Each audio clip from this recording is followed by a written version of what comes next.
모든 사람들은 다 성공하기를 원합니다. 그런데 사실은요, 인생을 살아갈 때 누구나 다 성공하는 것은 아니죠. 성공에 반드시 필요한 것은 그냥 우연히 성공하는 것이 아니고 어떤 전략이 있습니다. 그래서 사람마다 무조건 그냥 사는 것이 아니고 다 계획이 있고 또 준비를 하고 노력을 하죠. 그래서 성공을 하게 됩니다. 오늘 성공을 한 사람 두 사람을 먼저 소개하고 잠언의 말씀을 전하려고 하는데, 박항서 감독을 먼저 소개하려고 합니다. 박항서 감독은 히딩크가 한국 대표 팀의 감독으로 있을 때의 수석 코치였습니다. 근데 이분이 아주 강직하고 그리고 성실하죠. 베트남 감독으로 발탁돼서 갔는데, 베트남은 아시아에서 굉장히 약체였는데 박항서 감독이 감독되고 나서 굉장한 실력이 상승이 됐습니다. 그래서 여러 베트남 여행 가보신 분들은 느끼셨겠지만은 박항서를 모르는 베트남 사람들은 없습니다. 박항서 감독은 그가 베트남에서 감독으로 성공한 이유 중에 하나는 베트남의 문화를 존중했습니다. 베트남의 문화를 존중했고, 그다음에 과학적인 훈련과 또 체력 중심의 훈련을 했고, 그다음에 아버지 역할을 했습니다. 그래서 파파 리더십을 가지고 그 선수들하고 개인 소통이 아주 긴밀했습니다. 그리고 조금이라도 잘하면 칭찬해주고 또 실수했으면 격려해주고, 그 덕에 베트남 축구팀이 하나가 됐습니다. 아마 저는 머지않아서 우리 한국의 대표팀 감독도 박항서 감독이 되리라고 봅니다. 우연히 된 것이 아니고 노력과 전략이 있었습니다. 그리고 또 한 분을 소개하면은 악동 뮤지션이라고 그러죠. 요새는 악뮤라고 이름을 바꿨는데, 이찬혁 군을 소개하려고 합니다. 저 이찬혁 군은 대단한 아티스트죠. 굉장한 그 작곡의 창작력이 있고, 그의 그 노래말은 너무나 쉬운 가사면서도 재치 있고 사람들이 쉽게 받아들일 수 있습니다. 이찬혁과 이수연 그 남매 그 가수인데, 저희 아버지는 선교사님이었습니다. 그래서 그 2008년도에 몽골 선교사로 초등학교 어린 시절에 아버지와 엄마를 따라서 아무것도 모르는 저 찬혁이하고 수연이가 나갔는데, 이 선교사님이 그 재정적으로 너무 풍족하지 못하니까는 다른 선교사님들이나 주재원들 아들, 딸들은 외국인 학교를 보내는데 도저히 그 재정력이 안 돼서 집에서 홈스쿨링을 합니다. 그래서 학교를 다녀보지 못했어요. 실제로 이제 K-팝 스타라고 하는 그 한국의 그 가수 발굴하는 그 오디션 프로그램에서 우승을 하게 되는데, 그때까지도 사실은 학교를 안 다녔습니다. 아버지가 비자 연장하려고 한국에 잠깐 들어온 사이에 아버지가 애들의 노래 재능을 알고 유튜브로 찍어 올린 것이 그 방송국 PD에게 발탁이 돼가지고 계속 참석해라 그랬는데 정말 잘했어요. 다리 꼬지마, 라면인가봐, 그 다음에 뭐 오랜 날 오랜 밤, 이런 노래 알지 않습니까? 생각도 못하는, 그래서 거기서 1등이 돼서 가수가 됩니다. 그리고 아버지 어머니가 신앙 가운데서 날마다 예배를 드렸고, 그래서 신앙 가운데 성장했습니다. 그래서 저 이찬혁 군이 노래 만든 가사들 보면은 기독교의 냄새가 흠뻑 풍겨납니다. 그런데 이제 문제가 있었어요. 이찬혁 군이 해병대 입대하고 여동생 수연이가 흔들리기 시작했고, 결국에는 슬럼프에 빠지고 운동 생활을 하고 2년 동안 집 밖으로 나오지 않습니다. 살이 막 30kg 이상 찌고요. 여러분들 아시지만은 도저히 회복이 불가능합니다. 근데 이찬혁 군은 혼자 또 솔로로 청룡영화제에서 아주 기발한 노래를 부르지 않습니까? 멸종위기의 사랑, 비비드 라라 러브, 장래희망, 파노라마. 여러분들 굉장한 아티스트죠. 그리고 갈채를 받는데 이제 수연이는 집에 혼자 머물면서 카텐도 안 열고 식구들과도 관계를 끊는 겁니다. 그러던 어느 날 찬혁 군이 자기 여동생을 찾아가서 이제 우리 같이 살자. 그래서 같이 살면서 한번 재기해 보자. 그래서 새로 쓴 곡도 주면서 이렇게 해서 회유를 해가지고 이제 재기가 되는데, 여기는 보면 알지만은 그 이수연 양이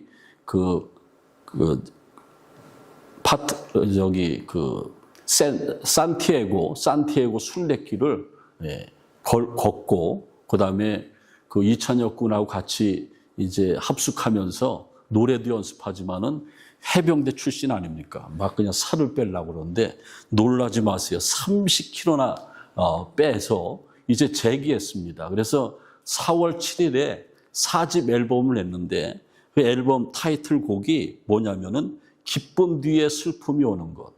굉장히 정말 좌절하고 재기할 수 없었는데 오빠가 사랑의 마음으로 이제 재기를 시키는 거죠. 저는 이찬혁 군이 성공한 사람이라고 봅니다. 저 이찬혁 군에게는 하나님의 지혜가 있고 또 형제 사랑이 있고 그리고 굉장히 노력을 하는데 자기 희생적인 노력을 합니다. 2년 동안 여동생을 위해서 자기 모든 스케줄을 거기다 마치는 거예요. 그리고 작곡을 하고 같이 뛰고 그리고 식단을 조절하고 같이 사는 거예요. 그래서 30kg가 감량이 돼서 4월 7일에 그 4집 앨범이 발간이 됐는데 그 이수연 양이 한 몇 년 동안, 한 3, 4년 동안 암흑에서 살던데 거기서 나오는 곡을 썼는데 힘든 시기를 극복하는 아주 힐링곡, 치유의 곡이죠. 기쁨 뒤에 슬픔이 오는 것, 아름다운 마음이야.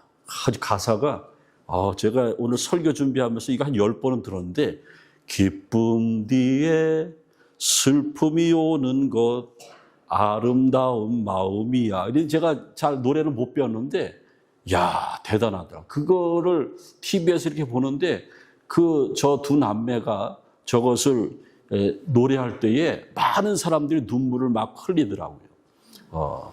이찬혁 군이 성공한 이유가 있습니다. 그 이유는 바로 전략이 있었습니다.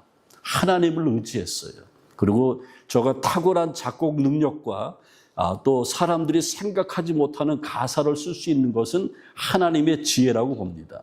그리고 이수연이가 재기했을 때에 기쁨 뒤에 슬픔이 오는 것, 그 노래할 때에 오빠로서 자기 여동생이 노래 부르는 것을 사랑의 마음으로 이렇게 바라보지 않습니까? 저런 것이 성공의 비결이 마음에 하나님이 있어야 됩니다. 그 다음에 이제 요즘에 한국의 음원 차트 1, 2위가 기쁨 뒤에 슬픔이 오는 것, 아름다운 마음이야가 1위고요. 2위는 뭐냐면은 소문의 낙원이라는 거예요. 이것은 우리 인생은 나그네라고 그러지 않습니까? 성경적인 가사죠. 나그네로 살아가는 우리들이 많이 지쳐 있습니다. 그래서 소문의 낙원은 잠깐 앉아요. 따뜻한 스프와 고기가 있어요. 지친 나그네요. 도시에선 알 수 없는 것을 알려주는 거예요. 잠깐 앉으시라고 그러고 스프가 있고 고기가 있어요. 여러분들 한번 보세요. 다 따라 할 수 있어요. 그리고 얼마나 힐링이 되는지 몰라요. 어떻게 저렇게 노래말을 쓰고 이렇게 작곡을 할 수 있는가? 저는 그 하나님의 지혜라고 봅니다. 여러분들 그리고 악동 뮤지션이 그 YG 엔터테인먼트 거기 소속으로 있었는데 이번에 4집 앨범을 내면서 독립했어요. 이찬혁 군이 소속사 사장이 됐습니다. 그리고 그 이름을 뭐라고 그랬냐면은 영감의 센터. 하나님이 영감을 주시는 대로 하는. 그래서 거기 직원들을 다 뭐라고 그러냐면은 무슨 과장 뭐 이렇게 부르지 않고 영감님들이라고 불러요. 영감 서로. 그리고 수연이가 새로 태어났기 때문에 수연이한테는 공주님이라고 부른대요. 그래서 영감을 가지고 그 회사를 운영하는 거예요. 성공 안 할 수가 없죠.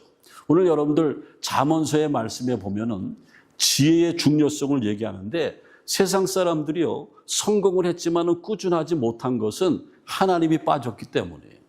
우리 인생은 하나님께로부터 와서 하나님께로 가는 인생인데 하나님의 지혜가 없는 사람들은 그 성공을 유지할 수 없다라는 겁니다. 누구나 다 잘 살기를 원합니다. 성공하기를 원합니다. 그런데 그것이 잘 안 되는 거죠. 여러분들 오늘 잠언서에 보면은 지혜라는 말이 200 몇 번이 지혜라는 말이 나옵니다. 근데 그 지혜는요, 우리 믿는 자들에게 꼭 필요한 거죠. 한국의 어머니들은요, 우리가 어렸을 때만 해도 참 못 살았지 않습니까? 그때 어머니들이 교회 나가서 자식들 위해서 기도할 때에 하나님, 우리 아들, 딸에게 뭘 달라고요? 돈을 달라고? 지혜와 총명을 달라고. 그래서 한국의 어머니들이 한 50년 전, 60년 전, 70년 전에 한국이 못 살았을 때에 새벽 기도 가서 지혜를 구했습니다. 그래서 한국 사람들이 어떻게 됐습니까? 공부를 잘합니다. 세계에서 가장 영특한 그 민족이 한국 민족이 됐어요. 왜? 하나님의 지혜를 얻었어. 잠언은 지혜에 대한 말씀이 나오는데, 지혜가 121번 나오는데, 잠언의 중심 주제는 인생을 잘 살아가는 법, 성공하는 법, 형통하는 법에 대해서 잠언은 말하고 있는데, 그 잠언의 지혜는 호크마라고 히브리 말로 하는데, 이것은 현명하고 탁월한 판단력입니다. 여러분들 우리에게 현명하고 탁월한 판단력이 있다고 하면 우리가 어떤 비즈니스를 해도 누구를 만나도 우리는 성공할 수 있습니다. 주저앉지 않을 수 있습니다. 또 헬라어로는 소피아라고 그러는데 하나님이 주신 통찰력과 분별력입니다. 여러분들 어떤 인생의 길이 막힐 때에 하나님 앞에 떼쓰면서 기도하세요. 하나님, 지혜를 허락해달라고 기도하시길 바랍니다. 그러면 오늘 인생의 성공 전략 가운데 가장 중요한 게 어떻게 하면 잘 살 수 있는가? 인생이 잘 살 수 있는 법이 잠언의 주제라고 하면 잘 사는 것이 성공인데, 성공하기 위해서는 하나님의 지혜를 얻어야 됩니다. 근데 지혜를 얻기 위해서는 어떻게 되냐면은 지혜를 구해야 됩니다. 오늘 4절에 보면은 지혜를 구해야 돼요. 근데 지혜는 구한다고 주시는 것이 아니고 우리가 신앙적으로 성숙해야지 그 지혜가 오는 거예요. 근데 어떨 때 오냐면은 첫 번째는 예배를 잘 드려야 돼요. 예배를 잘 드려야 돼요. 그래서 여기 여러분들 보시면은 예배를 가장 잘 드린 사람 중에 한 사람이 누굽니까? 바로 아브라함이죠. 아브라함은요, 창세기 12장 7절에 보면은 그가 가는 곳마다 그곳에서 제단을 쌓고, 아브라함은 예배를 얼마나 잘 드렸냐면은 환경이 바뀌기만 하면 예배 드리는 거예요. 제가 어렸을 때 저희 어머님은 운동회 하는 날, 야, 오늘 운동회니까 너 100m 요이 땅 하면은 이제 1등 해야 된다고 기도합니다. 하나님, 오늘 우리 명진이 달리기 할 때 넘어지지 않고 1등 하게 해달라고. 그리고 이제 1등을 했습니까? 1등 옛날에 1등 하면 빨간 리본 달아주고, 2등 하면 파란 리본 달아주고, 또 3등 하면 노란 리본 달아주고. 그거 왜 달아줍니까? 나중에 다 끝나고 빨간 리본 나와. 그럼 노트 주고 시상하지 않습니까? 그런데 우리 어머니가 그렇게 기도했는데 빨간 리본이 아니고 3등에서 노란 리본 달았어. 그런데 운동회 끝나고 오니까 우리 어머니가 야, 기도하자. 우리 어머니는 또 기도하는 거예요. 하나님 앞에 감사 기도하는 거예요. 다치지 않고 운동에 잘 마쳤으니. 그러니까 아브라함이 그랬다라는 거예요. 아브라함이 환경이 변화만 있으면 기도했다. 생일날 기도했고, 집을 옮기면 기도했고, 또 누구를 만나면 기도했고, 가는 곳마다 제단을 쌓았어요. 그래서 아브라함에게 하나님이 가장 큰 축복을 주셨는데 지혜를 주셨어요. 예배 잘 들으시길 바랍니다.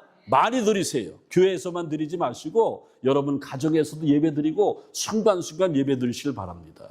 비행기 타고 한국 갈 때, 여행 갈 때 꼭 예배 드리시고, 예배의 달인이 되어질 때에 지혜를 얻을 수가 있어요. 그 다음에 우리가 성공할 수 있는 모티브가 되는 지혜는 기도할 때에 지혜가 온다라는 거예요. 근데 그 기도의 달인은 누구냐면은 다윗이었어요. 다윗은요, 어떤 일을 시작할 때에 먼저 기도했어요. 하나님 앞에 물어봤습니다. 사무엘상 23장 2절, 저 화면에 있지만은 여호와께 묻자와 이르되 가서 블레셋 사람들을 치리이까. 그러니까 다윗이 이게 무슨 기도냐면은 블레셋과 전쟁하러 나가는데 전쟁하기 전에 먼저 기도했어요.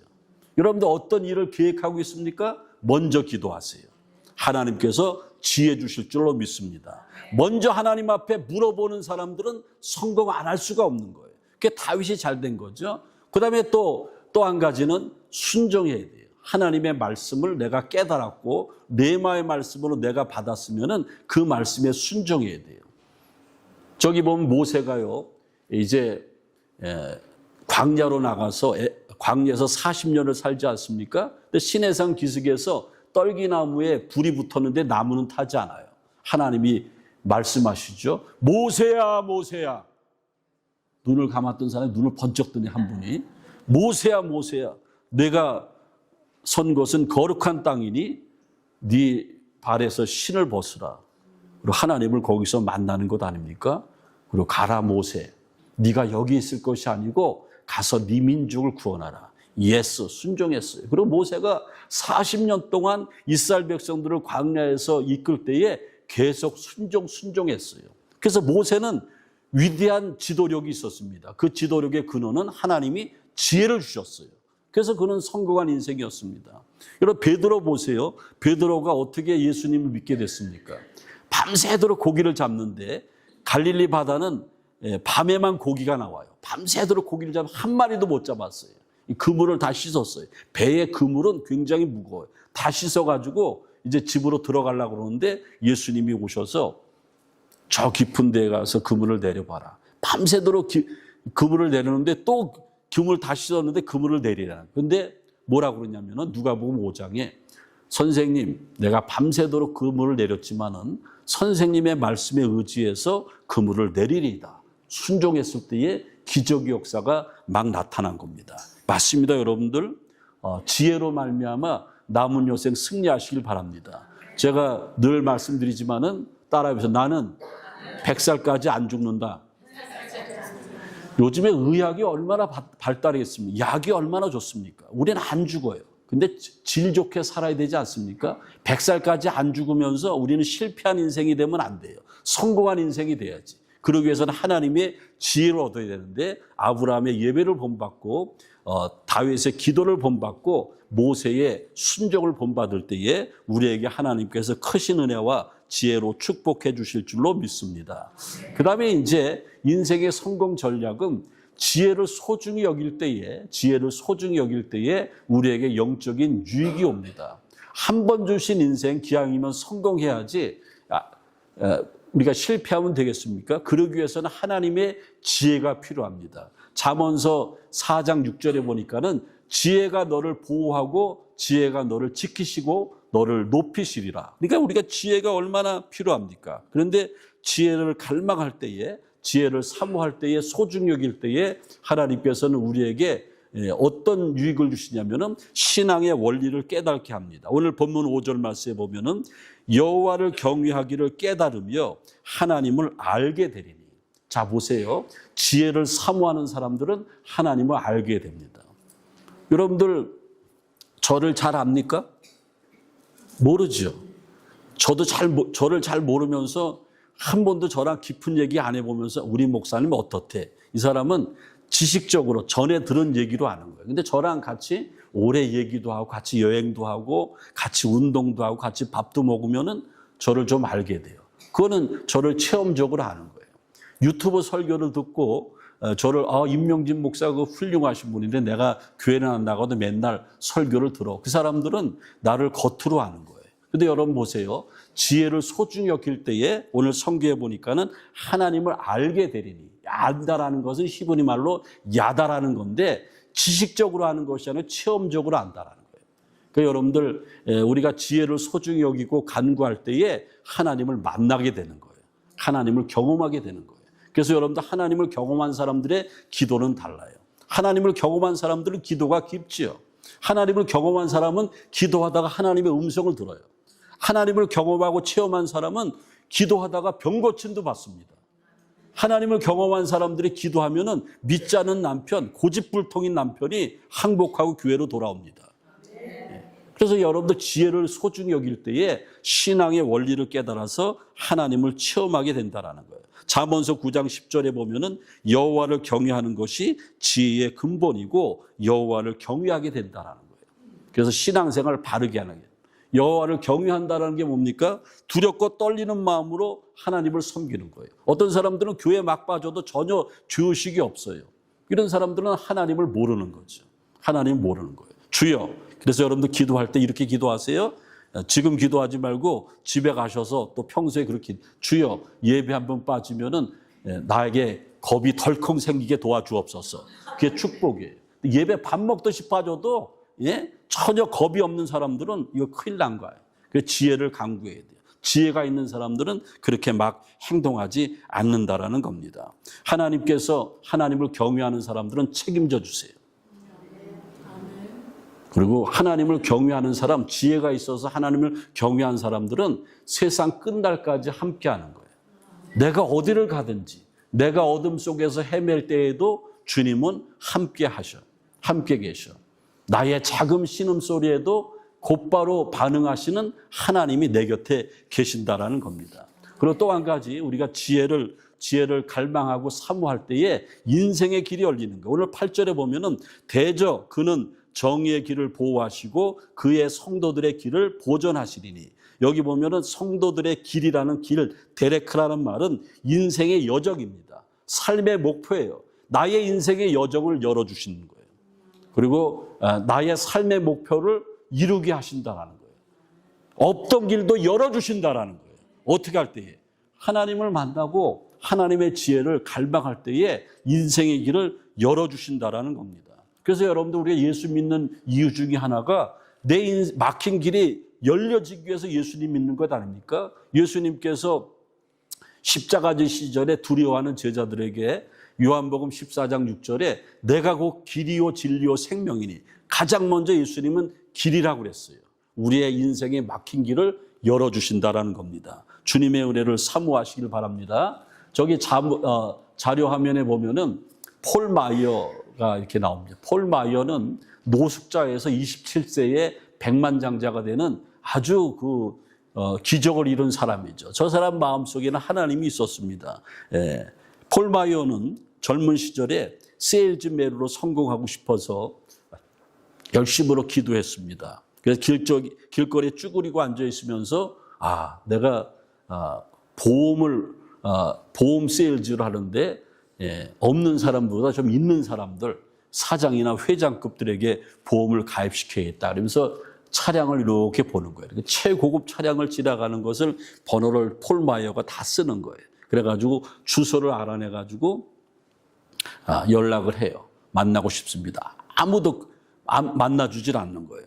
근데 실망하지 않고 하나님 앞에 기도해서, 하나님 지혜를 구하면 지혜를 주신다고 그랬는데 하나님 지혜를 안 주시면은 잠언서의 말씀을 없애버리세요. 딱 그렇게 기도하는 거예요. 얼마나 믿음이 좋습니까? 그래서 그리고 어느 날 그 기도를 했더니 하나님이 곧바로 지혜를 줬어요. 이놈아, 편지를 제대로 써라. 그래서 편지를 제대로 쓰는 거예요. 그 사장님, 회장님 차 넘버가 있는 주소에다가, 사장님, 저는 날마다 하나님을 만날 수 있는데 어째서 회장님은 한 번도 만날 수 없습니까?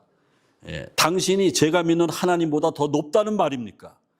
그리고 그 편지를 읽던 사장이 감동이 돼서 하나둘 만나기 시작해서 큰 보험 세일즈가 돼서 백만장자가 되는 거예요. 그게 뭡니까? 지혜 때문에 성공했다는 겁니다. 이제 오늘 말씀을 마치겠습니다. 우리는 인생이 한 번 주어진 인생입니다. 기왕에 사는 것 잘 살아야 되지 않습니까? 잠언은 잘 사는 것에 비결이 있는데, 여러분들 잘 살고 있습니까? 잘 살고 있으면 저한테 윙크를 해주든지 아멘 하든지. 잘 살고 있어요? 근데 대단한 믿음이네. 근데 만약에 잘 살기를 원한다고 하면은 지혜를 얻어야 돼요. 지혜를 붙잡아야 됩니다. 기왕이면 잘 살아야 되지 않습니까? 사람에게 제일 무서운 것은 행운의 결핍, 복의 결핍이 아니고 지혜의 결핍이라고 그랬습니다. 지혜가 우리를 지켜주고 지혜가 우리를 높여준다고 그랬습니다. 지금은 예측 불허의 시대입니다. 갑자기 나한테 중병이 찾아올 수 있고 갑자기 잘 되는 사업이 망할 수도 있습니다. 그리고 아주 친근했던 사람들이 나를 배반할 수 있어요. 그때 여러분들 어떻게 하시겠습니까? 그때 지혜로 일어날 수 있습니다. 가장 후회하지 않고 가장 복되고 가장 성공적인 인생은 나한테 하나님이 있어야 되고 그 하나님이 주시는 지혜가 있어야 된다는 겁니다. 기도하겠습니다. 하나님 감사합니다.